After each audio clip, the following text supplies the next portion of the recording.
Hello everyone, thank you for joining me again today. Now, I'm putting this video together because I had a comment from one of the subscribers asking if I could briefly go over the fog lights and specifically changing the bulbs for the fog lights of the XK8. And I did this project in the fall. I never filmed it, but in the fall of last year, just before I put the car away for sort of winter hibernation, I changed all the bulbs, headlights, fog lights, rear lights, turn signals, reverse lights, parking light, like everything. Inside and outside of the vehicle, I've changed all the bulbs to LEDs. Now, in this video, like I said, we'll focus specifically on the fog lights, what bulbs I used, and what was the process of changing them. Now, as a end result, it doesn't really look much different because you see that you have this protector at the front, and behind the protector you might be able to see right there those aluminum slots, fins. Those are part of the LED bulb for heat dissipation. The bulb is fanless, it doesn't have a fan or anything like that. For cooling is just air cooled through these slots. So looking from the outside, when the light is off, you can't really see much of a difference. Clearly when the light is on, there is a big difference.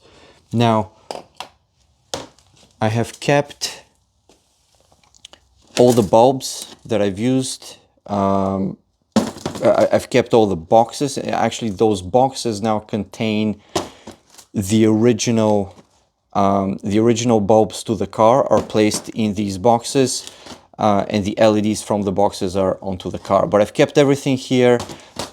So we'll talk about the fog lights, which is this box, Oxito. I'll put up a picture as well of the Amazon product that I bought. Upgraded H1 LED bulbs. That's what I got, and they work really well. So let's go over the process of how to place these bulbs into the housing. Now, I have my wheel liner out. Again, I removed this last fall to clean it. Haven't put it back yet. So just keep in mind that my wheel liner is out. But I will do a few changes here now, and then we'll come back and we'll talk about the process. All right, now when the wheel liner is in the vehicle, it stays like this, just behind the wheel itself. And you will notice here at the front, facing towards the front of the car, it has those two openings. Those are sort of access, this is an access hatch that you can take off. It's a plastic piece that covers the openings. Unfortunately, last fall when I took those out to clean them, I don't remember where I've placed them. I cannot locate them at the moment. So I'm going to have to keep looking because I will need those covers back before I put the liner in. But there is a small plastic cover here. You take that off, and this gives you access. With the liner in place, you don't have to remove the liner for this job. So you will just remove the cover. Now you have access. Why do you have two openings? Because the bottom opening you can use for the fog lights, which are right there. So let me just pull this back a bit. It gives you an idea. That's the fog lights. The top opening you can use for your projectors right here. This is the housing, the back of the projector housing, the projector which is right here at the corner. So through this hatch, you get access to the fog lights at the bottom and the projectors at the top. Now, let's take a look at what is required to get the bulb out. All right, we're set up. So with the liner, with the hatch open, the holes are very big. There's plenty of access here for your hand to go through. It's not tight, you have plenty of space, and you have visibility as well of where your hand is going and what you're reaching towards. So just imagine that this is in the car, I'm reaching through with the hand, and I'm reaching towards the fog lights. Now, there are two things you need to do here. First is to disconnect the electrical connector, right? And that is, let me zoom in. See this tab here? You need to pull it back a bit. There we go. And when you do, you need to pull down. So I'm pulling back, pulling down, and you can see, there it goes. Now, the electrical connector is disconnected. What's left is to remove the bulb. You just turn to the left. You can see the mechanism. And now pull out.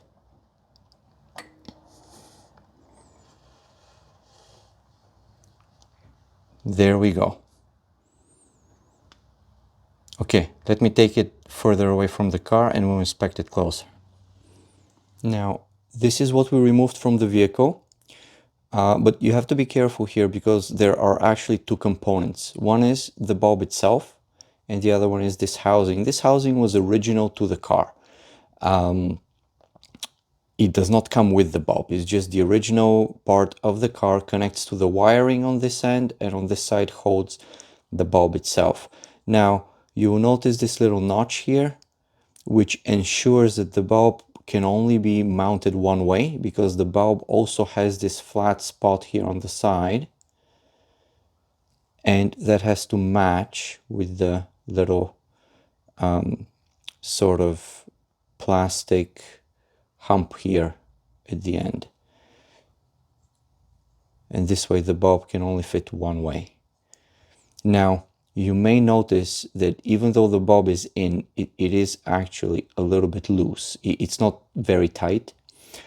It's not a problem because when this goes in, the circular opening is flat, is like a flat circle, and it presses against this surface here. So the bulb is held in place securely. It can't really fall off. But just when it's in the housing like this, it's not very reassuring because the bulb itself is a bit loose. Now, keep in mind, this is the 5th or 6th bulb for the fog lights that I tried, and the only one that actually works properly. Most of the other ones would not even light up at all. A few of them were so loose that I could not even move this forward to mount it. Like it would literally just flop off immediately. So I found that this is a good almost middle ground where it's secure enough for me to be able to mount it. It works really well. In terms of length, it fits. It doesn't touch that plastic sort of cover that exists that I showed you at the beginning of the video. So there were a few factors here that work for this bulb. This is not a sponsored video, by the way, in any way. I'm not necessarily pushing this particular product. I'm just sharing that this bulb for me did the job. There may be many others out there that are just as good, if not better. And I can just show you here briefly the original bulbs. These are the original bulbs, so you can compare. Again, they have the same flat part here. What I think, actually, we can maybe figure this out together here. See how the original bulb here on the left is a bit thicker at the bottom, or at least it looks a bit thicker compared to this one. Just this metal piece seems to be a bit thicker, and maybe that's why when it is mounted in here, it mounts much more securely in that middle metal piece. I can probably squeeze those semicircles and press them in to make a tighter fit for the LED bulb, but I don't feel that I need to. It works like this, and I don't really want to try to modify this coupling. But when the original bulb goes in, it is very tight. It's not wobbling at all. So that's the originals coupling. The LED, you have to just watch the mounting direction. There we go. And once it's like this, you can bring it in and mount it back into the vehicle. So mounting back the bulb. Now you can see over there, I'll try to zoom in, it will be right at the center of the screen. See that brown circular area on the inside of the black circle? That brown surface is what is pushing back and holding this circular surface here. So it kind of squeezes the bulb between the brown housing and this black housing here. So the bulb cannot fall off even though it's loose within this particular housing. So the final direction, this electrical connector has to point down. So you kind of approach it in this way, but it has to be turned a little bit to the left, goes in, and then you turn to the right to lock it. So let's try to do that together here. I hope I can film it.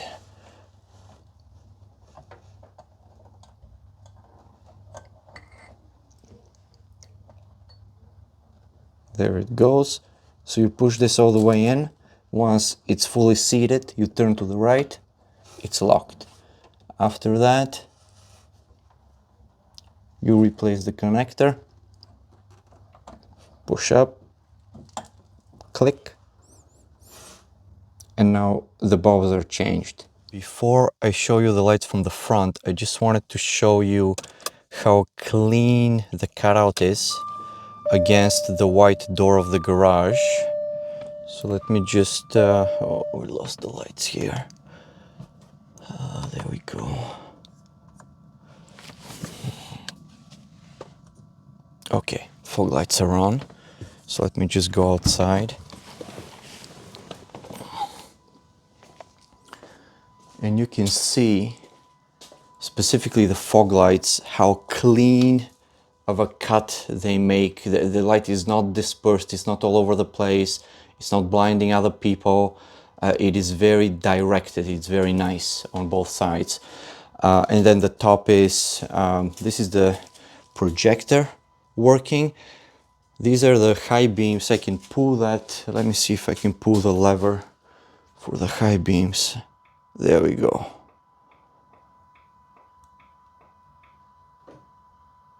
So when the high beams are on, the fog lights turn off.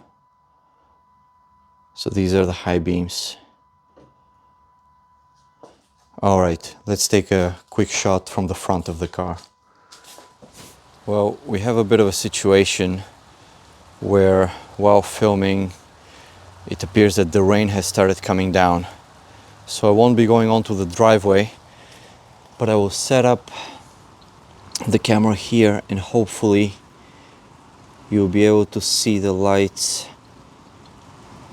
in action. Let me go inside and turn them on. All right, contact. And turning on the fog lights now. Let's take a look.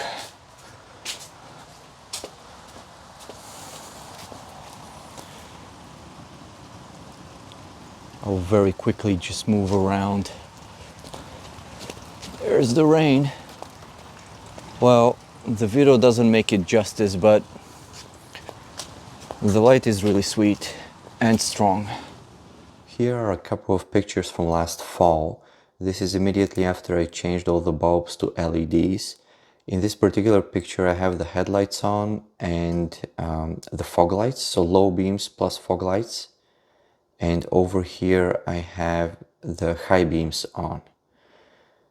And you can notice immediately in front of the car how the fog lights are not working. These are the high beams only. And here you have the fog lights and the low beams working together. Unfortunately, I do not yet drive the car for this season. The car is not on the road at this point, and I can't take any footage from the roads, just cruising around. This is the best I can show you at the moment, but I hope it was helpful. Like I always say, best of luck in your projects. Take care, and I hope to see you again in the next video. All the best.